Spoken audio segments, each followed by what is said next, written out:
Good afternoon, all. I hope you are not too tired and hungry. But anyway, I would like to thank VSI for inviting me, and I'm very happy to be here. So what I'm going to talk to you is about the rethinking the crop protection by mobilizing natural pest regulation and agroecological practices.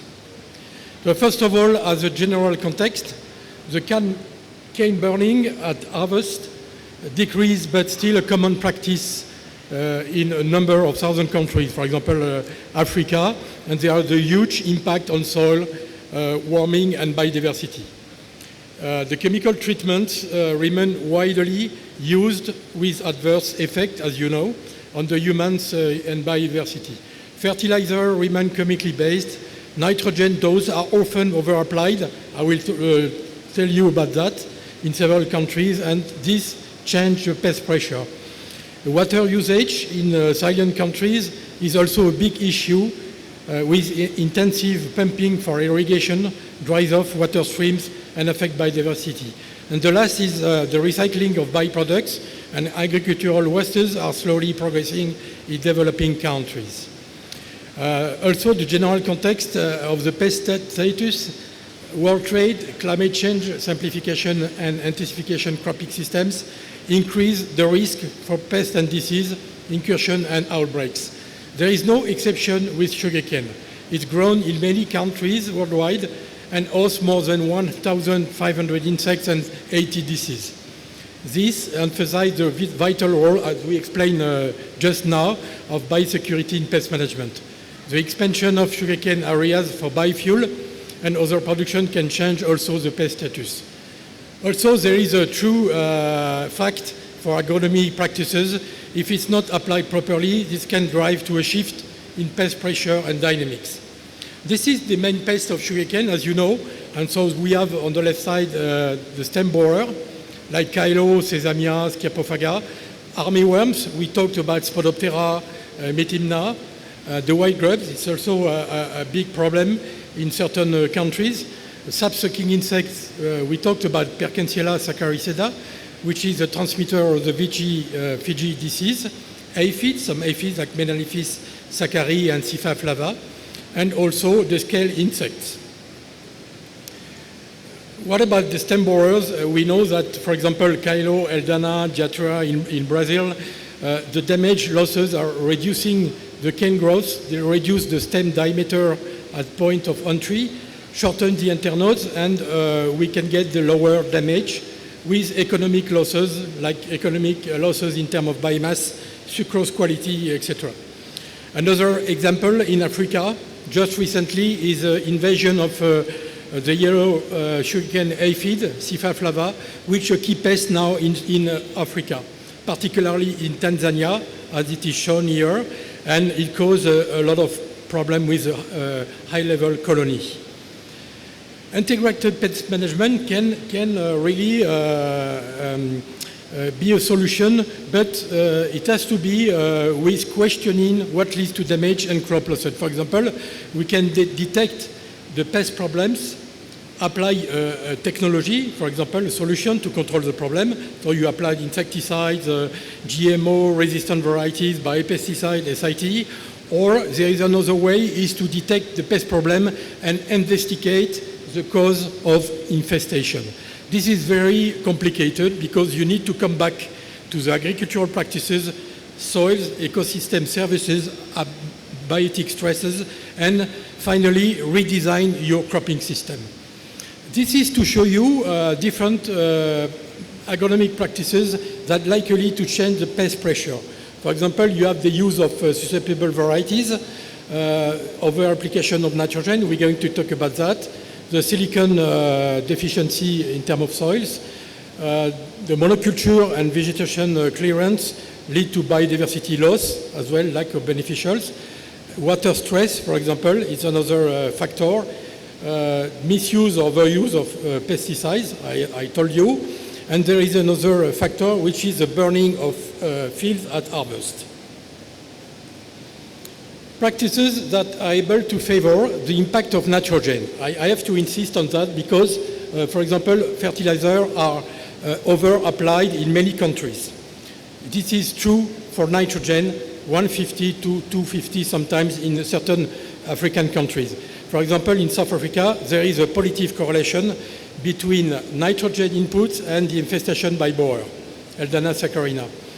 Small-scale farmers that reduce the nitrogen application because of the cost of nitrogen have seen significant decrease in terms of damage and loss. We found also a critical threshold of 100 kilogram of nitrogen, for example, in Cuba with Diatria saccharilis and also in Ivory Coast with Eldana saccharina.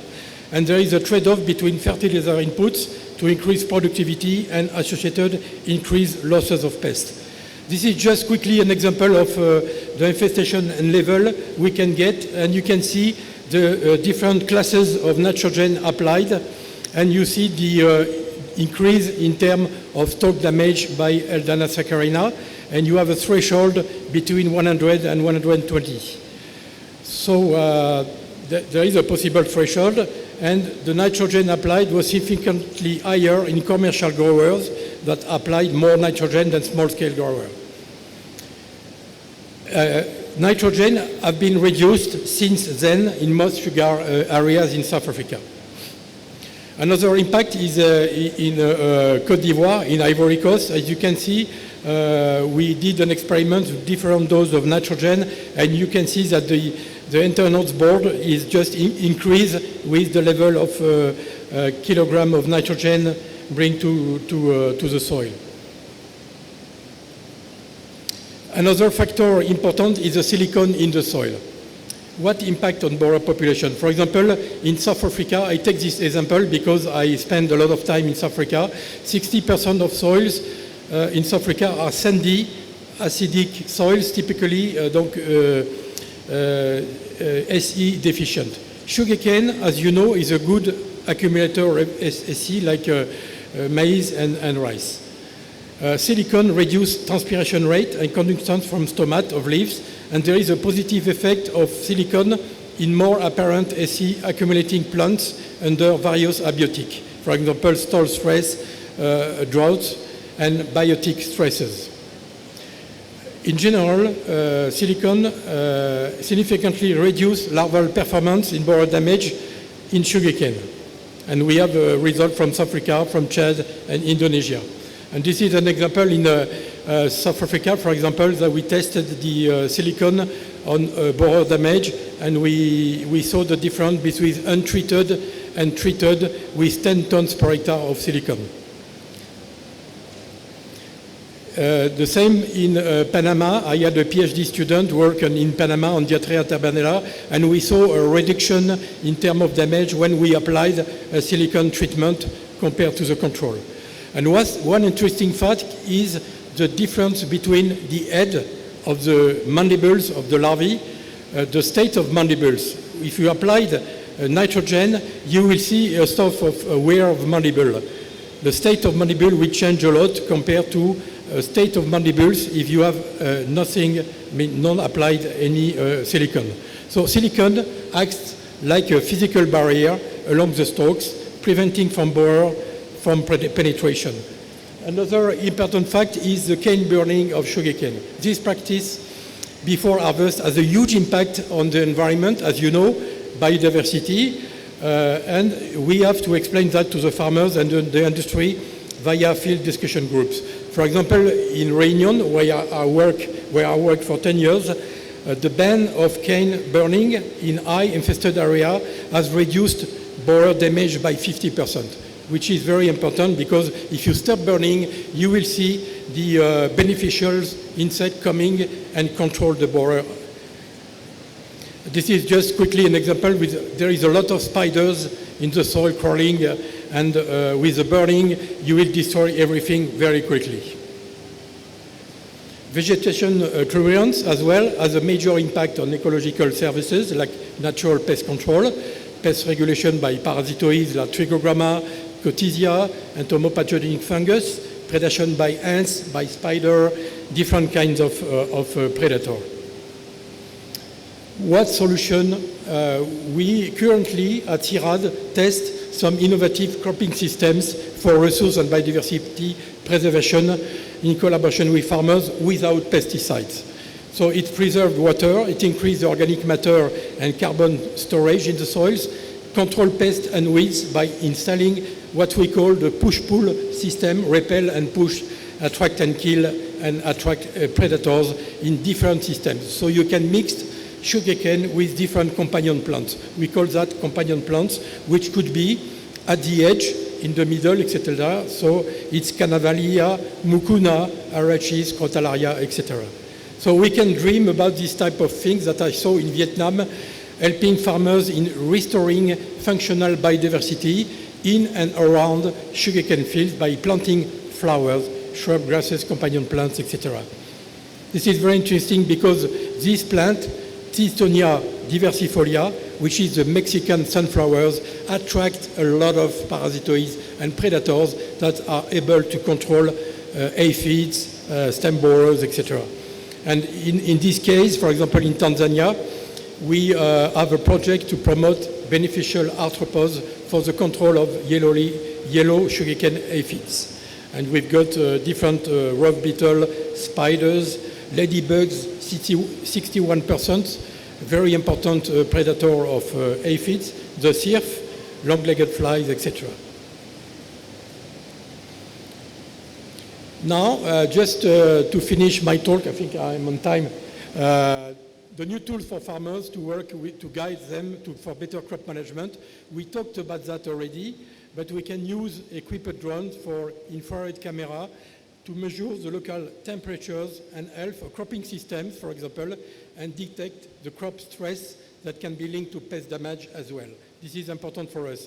And by combining GIS and prediction models to better manage sugarcane production and crop protection, this can be included applying trichogramma and pathogen by using drones. What is the take-home message? I would like to tell you something very important. Like today at CIRAD in Europe or many countries, we try to put more agroecology and ecosystem services in our crop protection strategy. Because, as you know, pest status can change rapidly in the context of simplification and intensification of sugarcane agrosystems. Conditions to avoid high infestation should be observed at any time. This includes the conservation, biological control, very important. All agricultural practices, as you know, that favor pest infestation should be assessed, revised, and adjusted. For example, nitrogen, pesticide use, silicon, etc. So we need to take care about that.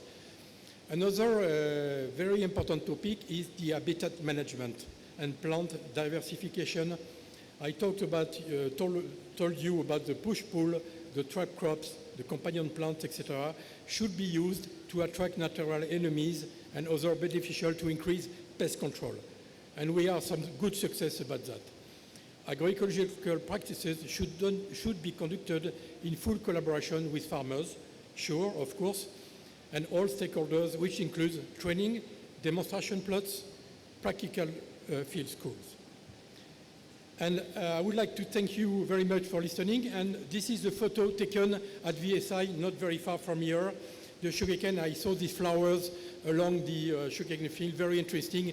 And I saw a lot of pollinators, Hymenoptera, etc. So this is a good example of what we have to do for the future. Thank you very much.